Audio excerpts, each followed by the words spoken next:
Don't worry, I'm not going to sing. That's not going to happen tonight. But we thank you all for being here. And now I'd like to introduce Seth MacFarlane and Joe McNeely.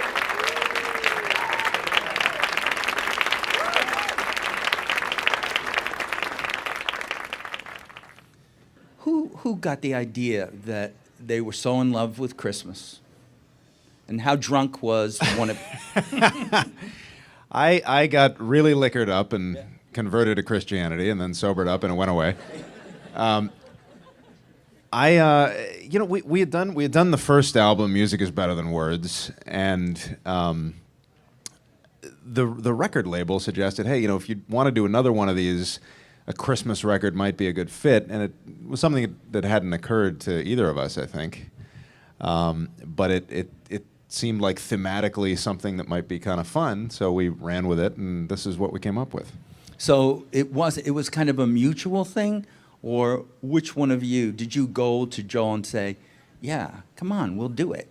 Or did he come to you and say, we need to do it? I don't remember, do you? No, So neither of us remember. there was a lot of alcohol involved. It's okay, but it turned out so well. So that's... We were happy. We're happy with the way it turned out. Yeah. So the reason behind it is that you're in love with those songs, or you're in love with something else behind the songs? Well, I mean, I don't know. You have to speak for yourself. I'm not an avid fan of Christmas music necessarily. Scrooge MacFarlane. Yeah, completely. Yeah. It was just me and my cat this year, man. But I do, I love the genre of orchestral jazz, which is so closely linked to so much Christmas music. So it was not a big leap. But we did try to pick stuff that was not quite as done as albums that we've heard before. We've heard White Christmas and Rudolph the Red-Nosed Reindeer and these songs 1,000 times before. It's like singing "Come Fly With Me." You're not going to do it better than Sinatra, so why try? So we picked a few songs that people will know, and then some other songs that are kind of undiscovered gems, we hope. And that's half the fun, is ideally being the first person in years to try and interpret something that's been forgotten and to reinvent it. What's one of those songs that are forgotten? On Christmas Dreaming, I know is one of them. Well, that was one that you found. Yeah, Christmas Dreaming is a really obscure song. In fact, we could only find one recording of it, which was Sinatra, right? Yeah. Oh, that guy. Yeah. So But I who mean, would know? it was a very early. It was a very early recording, and I'm not aware that anybody else has recorded it. I'm sure they have, but we couldn't find it. Well, I think we should hear one of the songs. What was it that you would like to hear right now? I don't know. I said you could pick them. I don't give All a right. shit. Well, I want to start because I'll just pick them, even ones that aren't on the album. I'll just say, You can play whatever you want. I noticed that this album does not have a lot of. You Come can to play the major Carpenters' songs. "Top of the World" if you want right now. I'm not going to stop you. How did you know I was? You No, I'm not actually like the Carpenters? No, I love the Carpenters. Carpenters. See, there's confessions tonight. You're hearing all this. No, I would be, for my own odd, bizarre, twisted reasons, I would like to hear a little of "Baby It's Cold Outside." Sure. That you duet with Sarah. With Sarah Bareilles, yeah. Yes, yeah. In fact, we're doing it live right now at the Christmas tree lighting. How's that going? Brilliant bit of scheduling. Wow, good. That's Set your DVRs. Peter, you can only stare into my eyes for so long while this is happening. My mother will start to worry. Just three guys sitting on a stage, silently listening to Christmas music. And there's nothing wrong with that. Anyway, they get to go home tomorrow, so they're in a relaxed, mellow mood. You don't get to go home? I get to go home, but I live here. Do you not in want New to go York, home? where it's Is there Christmas. trouble at home? Never. In New York, there's only good. If you go and watch the lighting of the tree tonight, you will be pummeled and pushed, and all kinds of non-Christmassy things. What was the question? I don't remember. I know there was a big call for Mele Kalikimaka, Oh, which right, is yeah. the Hawaiian way The Hawaiian to Christmas say song. Merry Christmas Yeah. to you. Joel, was I musical when I said that? This is, by the way, this is a great. I say this often. The art of orchestration is something that is vanishing or vanished, and by that I mean, if you listen to a Sinatra song, because nobody had better arrangers than he did, and you pull the vocals out of that, you still hear this awesome orchestral track. There's a lot going on with the orchestra, and that's become something that's very dull nowadays. And one of the things that Joel can do, and I think he's one of like 5 guys left who can do it, is really command an orchestra so that there's jokes in the arrangements. There's fun stuff going on. He's got a Hawaiian guitar in there.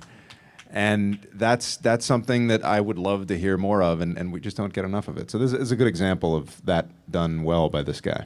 Well, we should say, too, that you recorded this live with the orchestra. This isn't done. And you were with real human breathing musicians? Well, we did it. It's the second album that we've done that way. Yeah, Yeah. with about 60 musicians. And we wanted to do it the way that they did it 50 years ago, where your prep is done before you record and not in post-production, where you'd spend 3 days recording the album. What you do in the studio is what's on the record. You do it with the orchestra, so everyone is in the same room, breathing the same air, and you kind of feed off of each other, and it just makes a huge difference. Yeah, and there's no isolation, right? There's nobody in a booth. The drums are sitting next to the violin, so everything's leaking in all the mics, which is a part of the old sound. One thing I wanted to say about the recording of this, though, is it was done in Abbey Road Studios in London in Studio 2, which is, for me, holy ground. You genuflect when you walk through those doors, because that's where about 95% of all the Beatles songs were recorded, and the room has not changed since the days that the Beatles recorded there. So it's a very special place. The vibe is really, really great. So because you're dealing with Seth while this is happening, is he dictatorial when he's in there, or does he listen to you at all? Since you did arrange everything, are there points during the process where he says, who the hell came up with this? I can't sing this. We have those moments ahead of time. I see. I do these arrangements, and we figure these things out together. We come up, a lot of times he'll come up with a concept for a tempo or a style for the song. And then in the case of Mele Kalikimaka, which is, my day job is film music, and I was writing this arrangement, and I just had this kind of daydream about walking through a jungle. Everything's murky and creepy, and suddenly you come into a clearing, and there's this luau going on with all these people bouncing around in the in grass skirts and whatnot. And so I made that a part of the story of the arrangement. You hear that story in the arrangement. It makes no sense whatsoever other than it amused me while I was working on it. So And part of it too is connecting. You know, we also start on the same page. So part of it is you know, it's like a casting process. It's like you want to be working with someone who already kind of gets the things that you knows get. your craziness. And you know, as Joel and I have talked about, you know, we live in an age where everything has to be mocked up with a synthesizer for the producer to hear. And Joel wrote this amazing score for A Million Ways to Die in the West. And you know, we did it the old-fashioned way, where he gets the film, he writes the music, and then we go and we hear it with the orchestra the first time when it's being recorded. So you can't, you know, Which is nitpick and- unprecedented. Doesn't happen anymore. The level of trust, you know, just allowing a composer to write. He says, I trust you, I'll hear it at the session. That never happens. And it was very freeing as a composer. I bet it would be. And it's also liberating when we should hear it. We should hear a little bit of Mele Kalikimaka, especially with Joel's very strange daydreams, so that we can experience them with you in the room. If you listen to Joel's instrumental break in the middle, it's what we're talking about. Yeah, this, yeah. I was thinking of a guy tap dancing.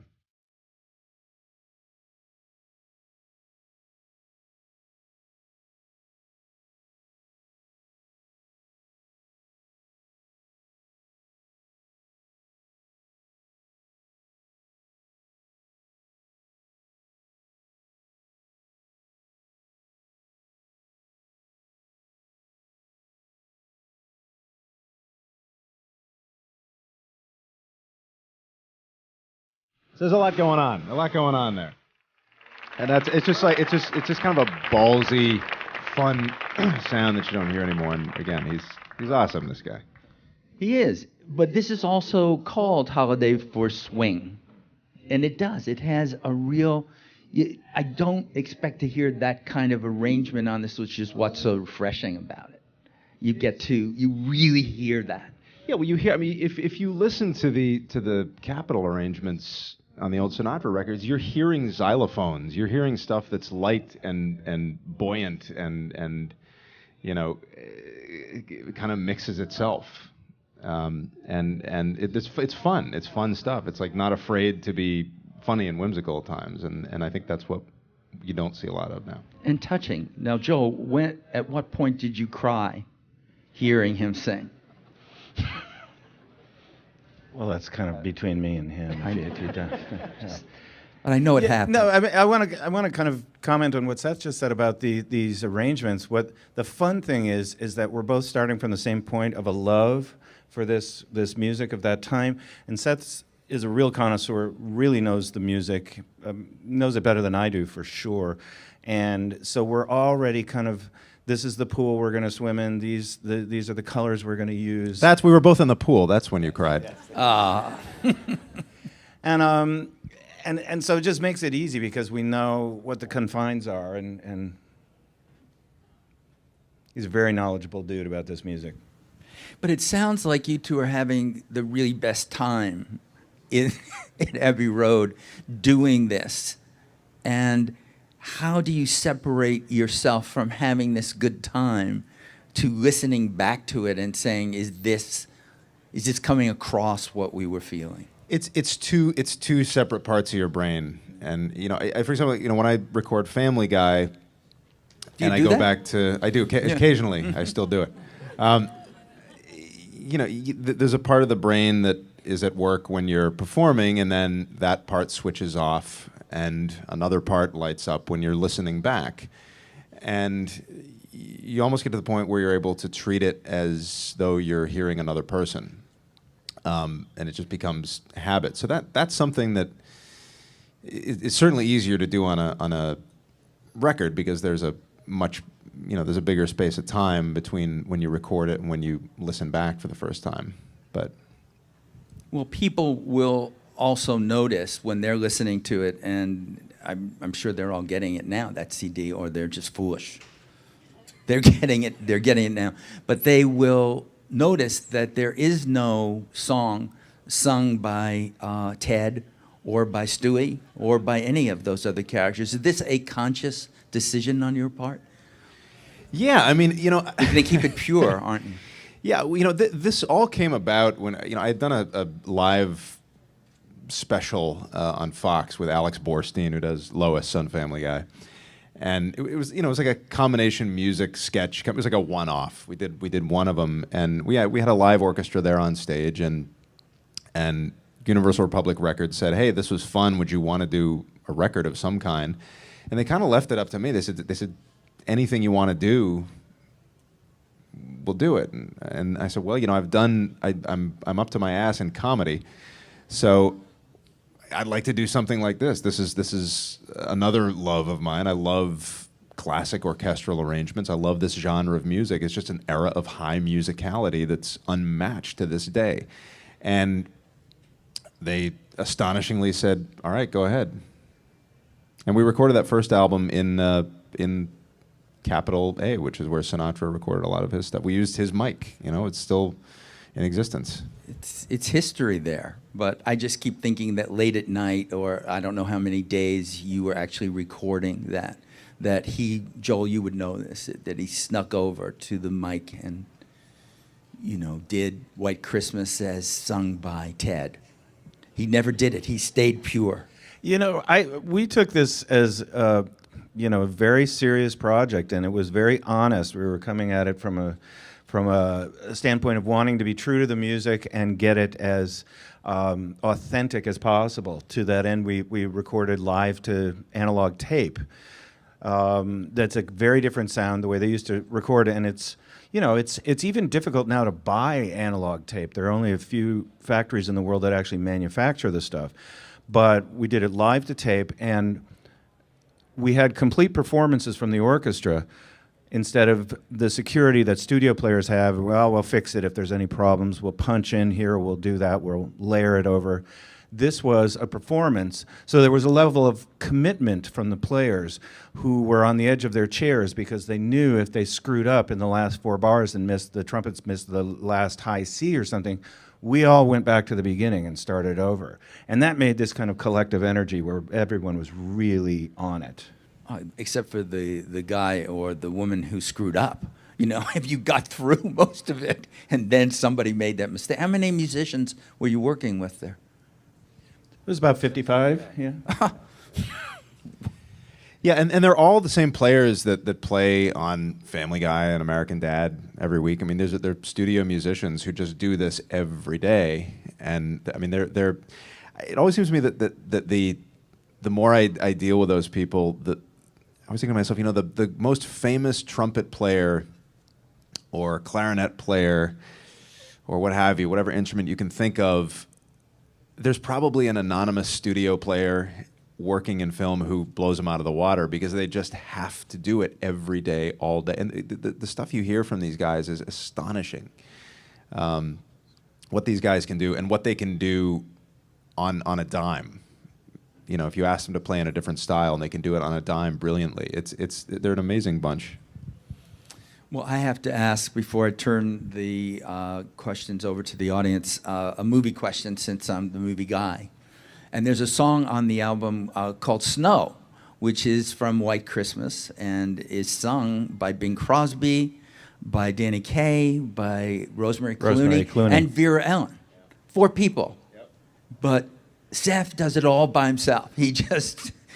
He's all of those. Well, Rosemary Clooney did do a recording of that song solo. She did. At one point, yeah. And so that's your excuse for that. That's my excuse. But in the movie White Christmas, no. It's the 4 of them, It's yeah. just, Sitting at that table. just the 4 of them doing it. On the train. That's on the train, yes. So was that what inspired you? You had seen that movie, even though we know you hate Christmas?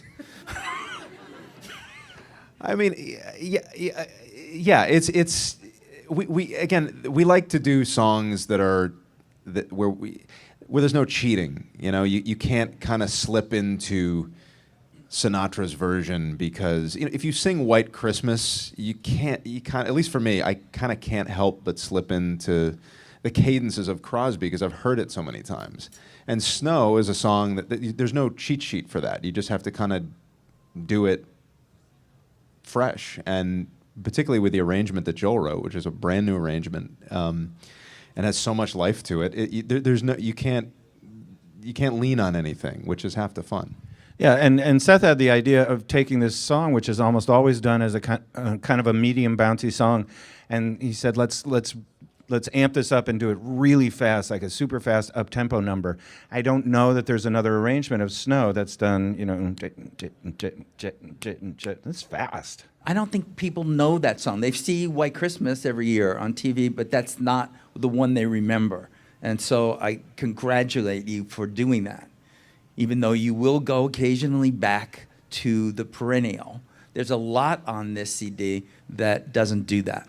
And it's a balance. I mean, there's also the reality that people like to hear songs that they know, and it's more fun to find obscurities and make and reinvent them. So it is a balance. I mean, there's stuff that's, there's a mix of this album probably leans more heavily towards the forgotten chestnuts, but there's a little of both. Yeah, there was a few songs I'd never even heard before. Like did I become the guy who White uses Christmas. that word? Yeah. Like Everybody's Waiting for the Man with the Bag. I'd never heard that song before. And that was something that came from your life that you wanted to put on this CD. You're waiting for a man with a bag. Really? Okay. That's half my weekend, pal. Yeah. I don't even want to go there. I think it's Waiting time. for the man with the bag. Yeah. It's time for the audience to speak. I usually have to go to his place, though. Yeah. I didn't mean to take you there. I was feeling Snow. I was feeling it. It's like taking your life in your hands, that part of town. It genuinely is. Okay, audience, it's your turn to seize the day. Hi, how's it going? Big fan. 2 questions. First, what's another type of genre of music you might want to work on? And can you please say Cool Whip? Jesus Christ. All right, first of all, Cool Whip. I'll bark like a seal. You want me to bark like a seal? I mean, gosh, you know, it's a good question. I mean, you do have to know your limitations. I wouldn't ever try to do, you know, like a metal album. I don't think I'd be very good at it. There are some kind of great Sinatra recordings where he did kind of make that leap, and some of them work, and some of them are just misfires. But they're all interesting because they kind of indicate that however well you fit in one genre, when you do try to make that leap, oftentimes you can be just a total square peg in a round hole. There's a Sinatra recording of Downtown, the Petula Clark song, which is fantastically hilarious because he does this thing in the middle where he goes, downtown, downtown, down. It's the strangest thing you've ever heard. And you know, so I think the point is that if know your limitations, Truman. Hi, my question is for Joel. So when you were coming up with the arrangements for all these songs, I'm just wondering if you can talk about finding the balance between modernizing them and tailoring them for a more modern audience and keeping them true to their original versions. Yeah, it's a good question. I didn't think about, in fact, the opposite. I wanted to not have any kind of modern aspect to it. Those aspects primarily come in terms of harmony. There are certain harmonies that if I were to going into the 60s and 70s style of arranging, I would allow myself to use those harmonies, but I restricted myself from using certain harmonies, certain chord voicings, which might read a little more modern. I just felt like, as I said, the palette that was established was one from the 40s and 50s, and so I was very careful not to hopefully break out of that. Hi, I just want to first say you're incredibly talented. And so I have two questions. Oh, both of you are incredibly talented. All right. So first, was there any song in particular that you had real trouble getting through without making a mistake and had to record over and over again? And second, have you considered moving into, working on Broadway or writing your own musical or something? I mean, it's I mean, the first question, I mean, Man with the Bag was probably the most challenging. Everybody's waiting for the Man with the Bag because there's a lot going on in that song. It's a pretty fast-moving tune, and you got to race through it while at the same time showing colors. But again, Joel writes arrangements that are just infectious. You hear them, and they just kind of get your energy going. Which is, there's something to be said for a great orchestration. What it does for your vocal, it does a lot. And as far as a Broadway show, yeah, I mean, we've talked about it. I've considered it. It takes a certain amount of time.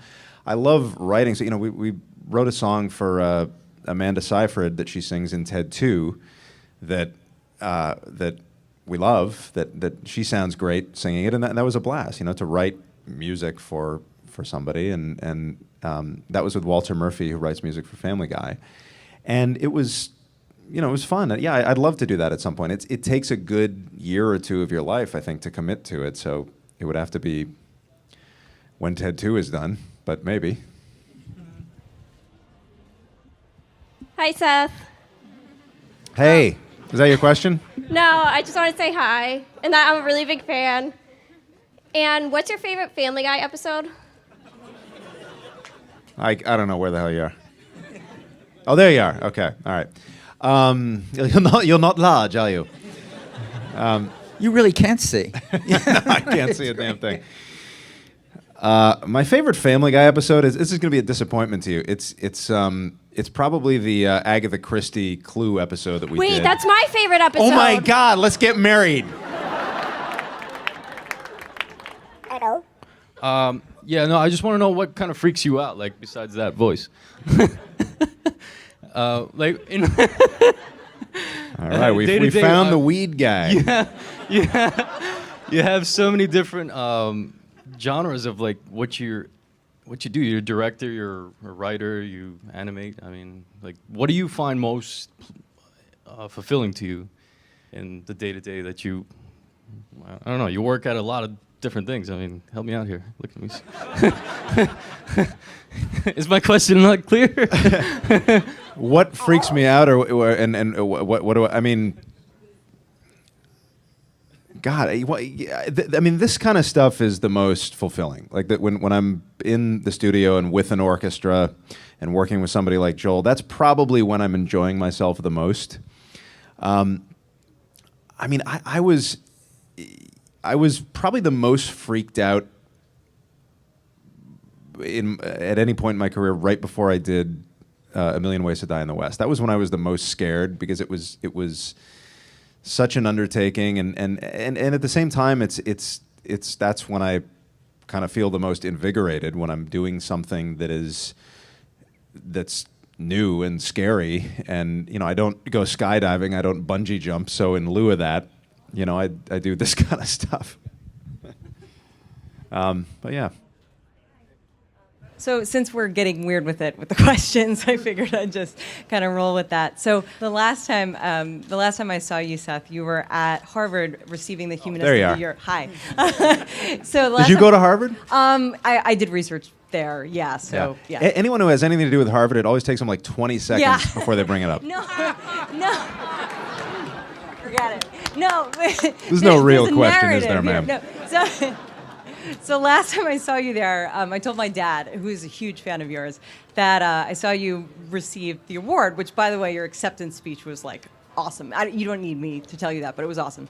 And No, I need constant validation.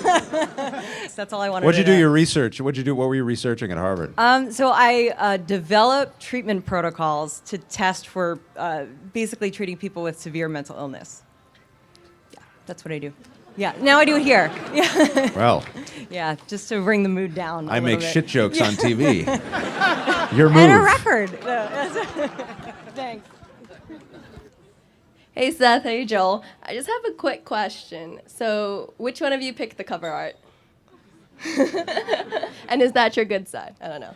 We tried a lot of options, and this felt like the kind of thing that was fit with the arrangements. The arrangements are all like, fuck you, it's Christmas. The orchestra is going to have fun, we're going to have fun, everybody's going to be happy, and it's going to feel authentic and lush and warm, and it was a gamble, but at the end of the day, it was an honest gamble, and it felt like something that fit with the it was my idea is the short version. And it's a painting by Matthew Peak.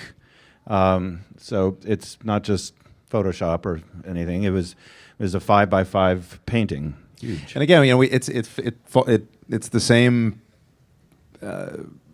All goes hand in hand with our practice of doing it the way they did it 50 years ago. If you look at the old Sinatra albums or Nat King Cole albums, they're paintings in a lot of cases. They're interpretations, and so figured, what the hell?